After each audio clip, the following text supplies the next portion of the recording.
Ang patuloy na paglakas ng Rocks crew na hindi na mapigilan ng mga Marines at ng Navy. Ang pag-intervene ng Batang Garp, ng Batang Sengoku at ng Batang Tsuru sa nangyayaring issue sa gitna ng world government at ng Elbaf Kingdom, lalong-lalo na kay King Harald. At ang pag-reveal naman ng tinaguriang Crown Jewel, ang itinuturing na pinaka-importanteng treasure sa Hachinosu. And last but not the least, ang pinaka-importanteng parte ng chapter na ito, ang offer ng Gorosei kay King Harald para maging parte na ng world government ang kanilang nation kapalit ng isang napakabigat na utos. Ang lahat ng yan at marami pang iba ay tatalakayin natin dito sa ating full chapter review ng One Piece Chapter 1157. Kaya naman siguraduhin nyo nang nakalike, nakasubscribe at na-ring nyo ng bell button para automatic ma-notify kayo pag-release natin ng susunod na video. Kaya naman huwag na nating patagalin pa. Let's go! Ang title ng chapter na ito ay The Legendary Bar. At sa title page ay makikita natin si Yamato at ang dalawa pang kasama niya na binibisita ang puntod ng Hero of Wano, ang tao na lumaban kay Kaido pero hindi na natagpuan ang bangkay. Na alam niyo naman kung sino, walang iba kung hindi si Oden. Sa pagsisimula ng chapter ay nagsimula ang kwento sa Foot Colony, ang Temple of the International Philanthropy Federation. Dito daw ay napupuno ito ng napakaraming loot, napakaraming treasures, napakaraming kayamanan. Kaya itong tinarget ng Rocks crew. Ngayon ay nire-raid nila ito sa pangungunan nitong si Ochozu. And as you can see guys, walang kalaban-laban ang mga normal na taong ito sa napakalakas na crew ni Rocks. Kinukumbinsi nila ang mga member ng Rocks crew na ibigay daw nila, ibalik daw nila ang lahat ng ninanakaw nilang kayamanan at pera dahil gagamitin daw nila ito para tulungan ng mga batang nangangailangan. Pero binara sila agad dito nitong si Linlin. Habang sinasabi na kung totoo daw yun, bakit hindi pa nila ito itino-turn over? Na nangangahulugan na binabalak talaga nila itong sarilihin. Na dahilan kung bakit hindi man lamang nag-hesitate ang Rocks crew para nakawin ang lahat ng kayamanang ito. Sa pagkakataong ito, sa ginagawa nilang raid na ito, si Ochozu at itong si Shiki ay nasa itaas. Abang ito namang sila Linlin at ang iba pang mga miyembro ng Rocks crew ay nasa underground para nakawin mismong mga kayamanan. Nang dahil dito, sinabihan na nila itong si Ochozu at itong si Shiki na ibaba na daw nila ang lift para makaakit na sa taas ang ibang mga members at para makalikas na sila mula sa island. However, may ibang binabalak pala si Ochozu at itong si Shiki. Imbes na ibaba nila ang lift, nagtapon itong si Shiki ng isang napakalaking bomba sa underground. Nag-cause ito ng napakalakas na explosion at hindi yun nangyari sa isang aksidente. Sinadya yun guys na Shiki.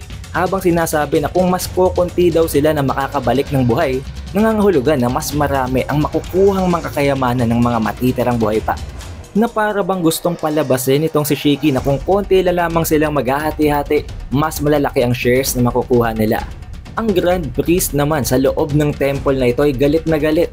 Hindi din siya makapaniwala dahil para bang basang-basa daw ng Rocks crew ang buong pasikot-sikot, ang buong galawan sa temple na ito. Na para bang meron daw isang spy sa loob nila. Na alam niyo naman guys, yun ay walang iba kung hindi itong si Ochoku. However, hindi pa rin naging sapat ang ginawa ni Shiki para patayin ang ibang mga members ng Rocks crew. Nakasurvive pa rin silang lahat at nakahanap ng paraan si Linlin at itong si Stacy para makabalik sa itaas. Kahit na ibinaba pa ng lahat ng mga members ng temple ang lahat ng mga gates nila. Dito na sila nakaramdam ng napakatinding pagyanig ng lupa. At alam niyo naman guys kung sinong may kagagawa nun. Walang iba kung hindi, si Edward Newgate. Ang kinalaunan ay nakilala natin bilang si Whitebeard. May kukumpara din natin ang panel na ito sa ginawa niyang napakatinding massive na earthquake sa Marineford. Dahil dito, nawasak ang buong island. At maging ang mga miyembro ng kanyang sariling crew ay nadamay sa pagkawasak ng temple na yon. Buti na lamang matitigas din sila, hindi sila basta-basta namatay. And then makikita natin dito si Kaido at si Whitebeard. Habang sinasabi ni Kaido na hindi na daw siya magsisinungaling, kahit papano ay nakakainggit daw pala na panoodin si Whitebeard na may ganitong klase ng kapangyarihan. Sana daw meron din siyang ganun. Pero sinabi naman sa kanya ni Edward Newgate na okay lang yun. Pero kung hahanap daw itong si Kaido ng kanyang Devil Fruit, kailangan masigurado muna niya kung anong klase ng power ang kayang gawin nun bago niya ito i-consume. Dahil once nakainin niya yon, masastock na yun sa kanya habang buhay. Pero makikita din natin dito si Kyo.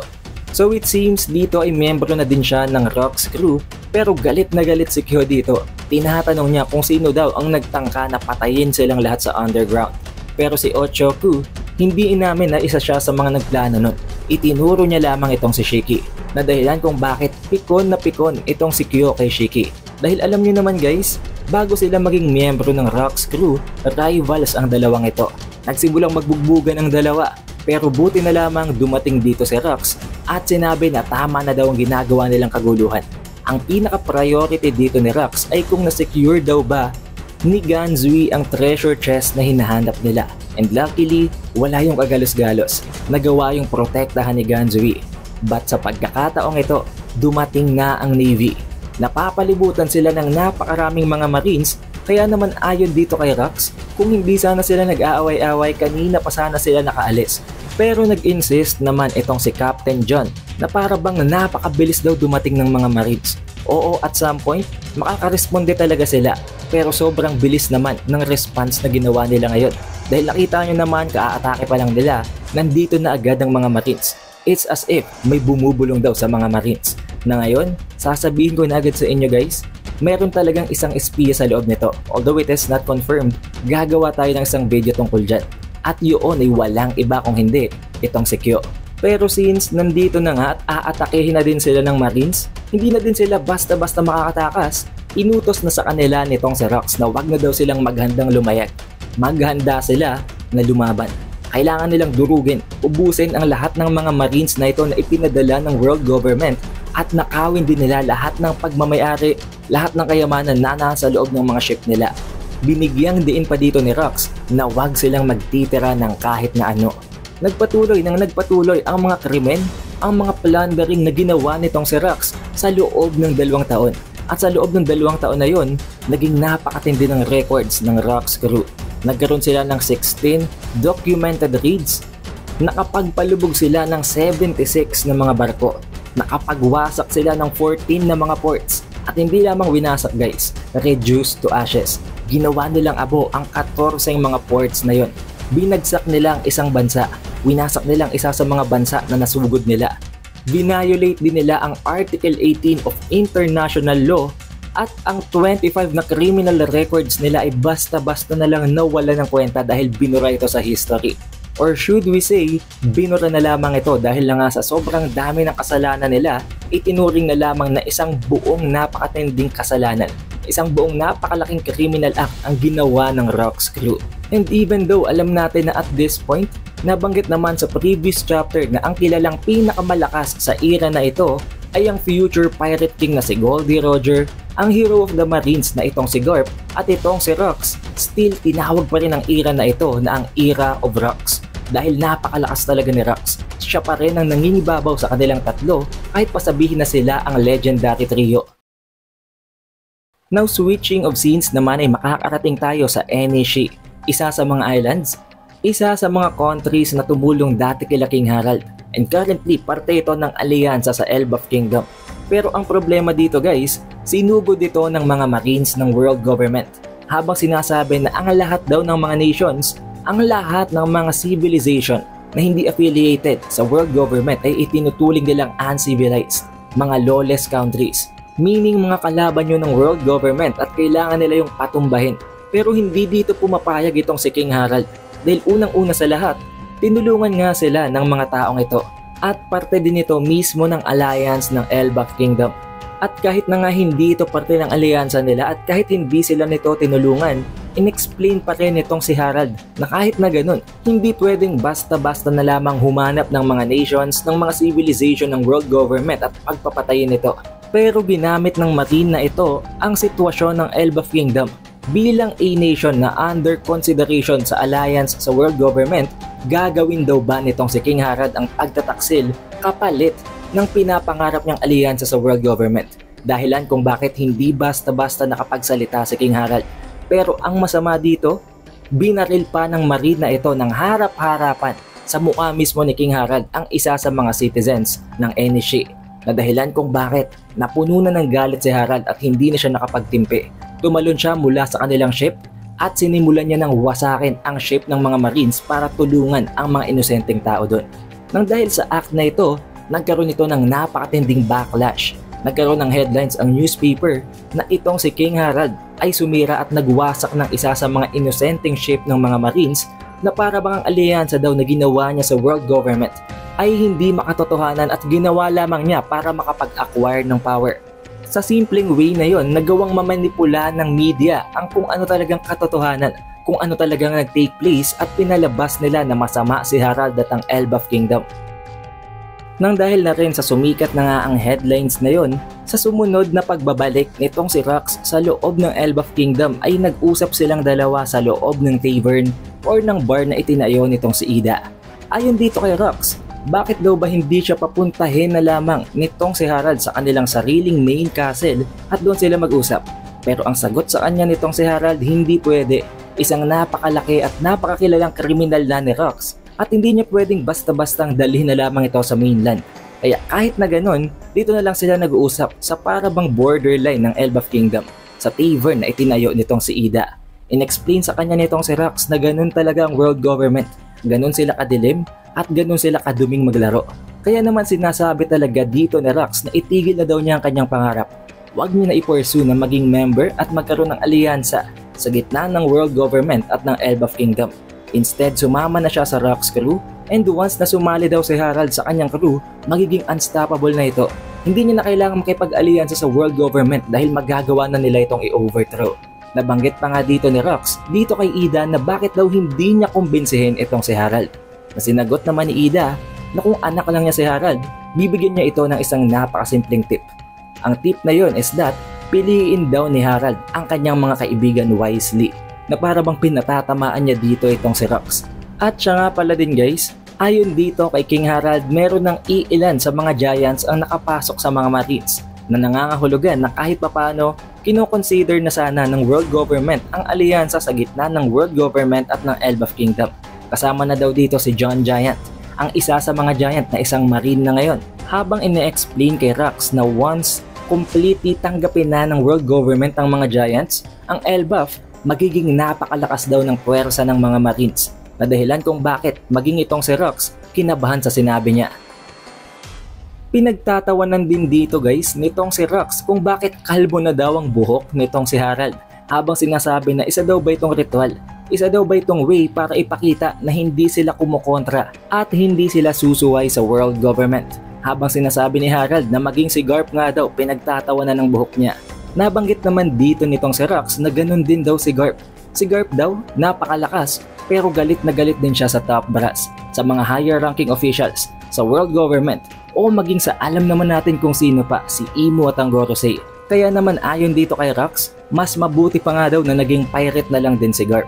Switching of scenes naman guys ay makakarating tayo sa Navy headquarters at sa loob nito ay nag-uusap-usap ang mga kilala natin na karakter ngayon na noon mga bata pa. Ang lolo ni Luffy na itong si Garp, ang future fleet admiral na itong si Sengoku at ang future great staff officer na itong si Tsuru. Ngayon, lahat pa lamang sila mga vice admiral sa pagkakataong ito at ang kanilang kausap, ang isang higher ranking official ay itong si Admiral Kong na alam naman natin na in the future ay ang magiging commander-in-chief. Pinag-uusapan nila dito ang tungkol kay Harald at ang tungkol sa iba pang mga higante. Ayon sa kanila, napakarami daw ng naririnig nila na mga angal ng iba pang mga normal na mga human na mga Marines na delikado daw na may mga higante sa loob ng kanilang mga ranks. Dahil ayon sa kanila, konting galaw lang daw ng mga higante pwedeng maipit sila, konting galit baka mawala sila sa kontrol at baka mapatay nila ang ibang mga kasamahan nila. Na sinabi naman itong si Garp na hindi nila kailangang isipin yon, hindi nila kailangang problemahin dahil disiplinado din naman daw maging ang ibang mga giants na ipinapasok nila. At hindi lang yon, bakit daw hindi pa nila hayaan talagang bigyan ng complete and 100% na karapatan ang mga higante na pumasok sa loob ng Marines. Ayon dito kay Sengoku, maging si Harald naman daw ay isang honest na tao, isang honest man. Bakit hindi na lamang daw nila hayaan na magkaroon talaga ng alyansa sa gitna ng world government at ni King Harald kasama ng Elbaf? Dahil talagang gumagawa naman daw ng paraan itong si King Harald para baguhin ang ways ng Elbaf, ang history nito at ang overall culture ng nation na yon. Pero naiiba sa kanila itong si Tsuru. Habang sinasabi na kahit na ganun, hindi pa rin nila mabubura ang masamang reputasyon ng Elbaf Kingdom. At hindi lang yun, may kumakalat pa daw na chismis na binibisita daw palagi si Harald nitong si Rox. na dahilan kung bakit nagiging mas isang napakadelikadong tao lalo nito. Nang dahil sa pagtatalong ito, maging itong si Admiral Kong hindi alam kung anong magiging desisyon niya, kung anong kanyang opinyon dahil napakatindi daw talaga ng choices na ibinibigay sa kanila. Habang galit na galit naman itong si Garp na sinasabi na since ang hinahanap nga nila ay strength and power, kayang-kaya yung i-provide ng Elbaf Kingdom. Kaya kung siyang tatanungin, walang kahit na anong issues, i-consider niya ng isang alliance na nation ang Elbaf Kingdom. Switching of scenes again, makakarating naman tayo sa Hachinosu at ang taon na ito ay 42 years ago mula sa current timeline. Ayon dito may isang napakalaking balita, isang napakalaking news na hindi nyo inaasahan. At iyon ay ang balita na si Shakuyaku, ang current pirate captain ng Kuja Pirates ay bumaba na sa pwesto. Titigil na siya sa pagiging isang pirata na dahilan kung bakit na-depress naman ng napakaraming mga lalaking pirata. Habang sinasabi na hindi na daw nila ulit makakasalubong, hindi na nila ulit ma-encounter ang Kuja Pirates na pinamumunuan nitong si Shakuyaku. Nakakalungkot daw yun, dahil karamihan daw sila naging pirata lang talaga for the sole purpose na makasalubong at ma-encounter si Shakuyaku sa dagat at mapagnakawan ng Kuja Pirates. Ganon ka down bad ang lahat ng mga pirates na ito na nangangahulugan na canonically, ganon talaga kaganda at nakakabighani itong si Shakuyaku. Nakarating din maging sa former pirate captain ng Kuja Pirates ang balitang ito. Ayon kay Gloriosa, hindi niya alam kung anong binabalak nitong si Shakuyaku.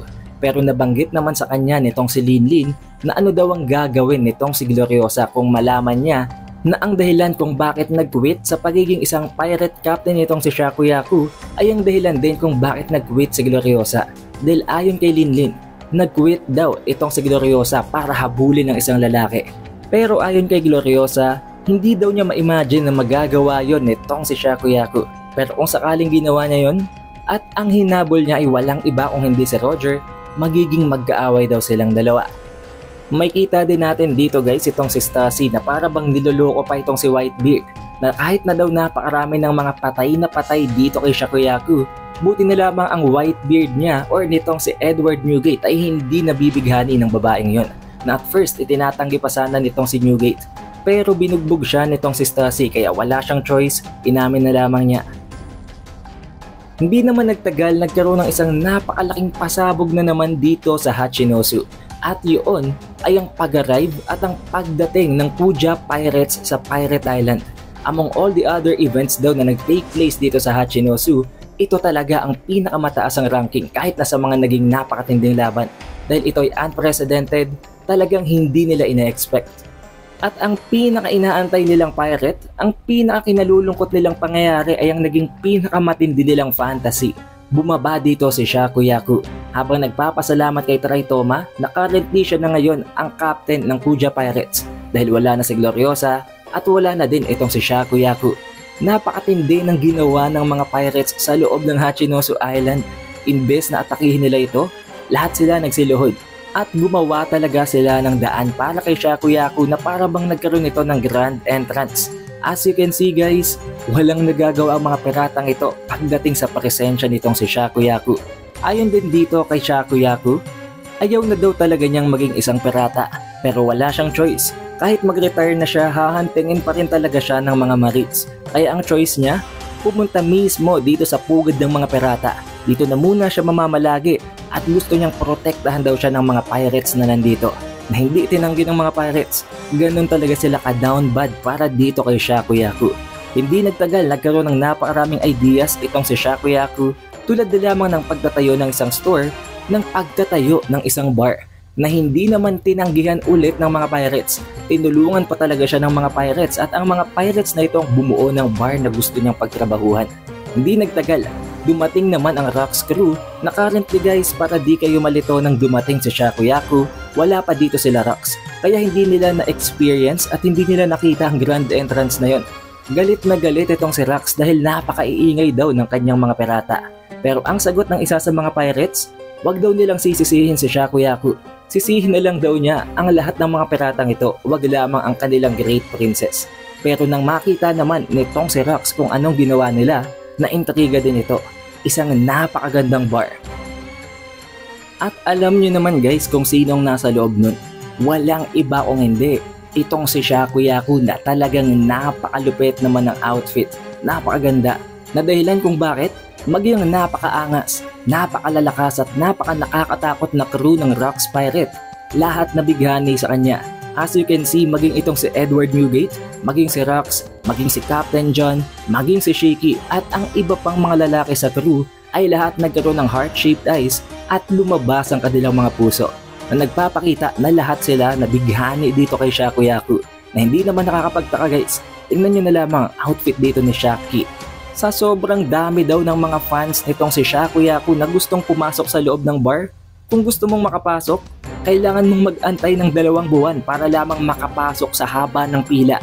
Pero syempre sila Rocks na ito, automatic pasok na agad sila dito dahil sino nga ba naman ang papalag dito sa Rocks crew.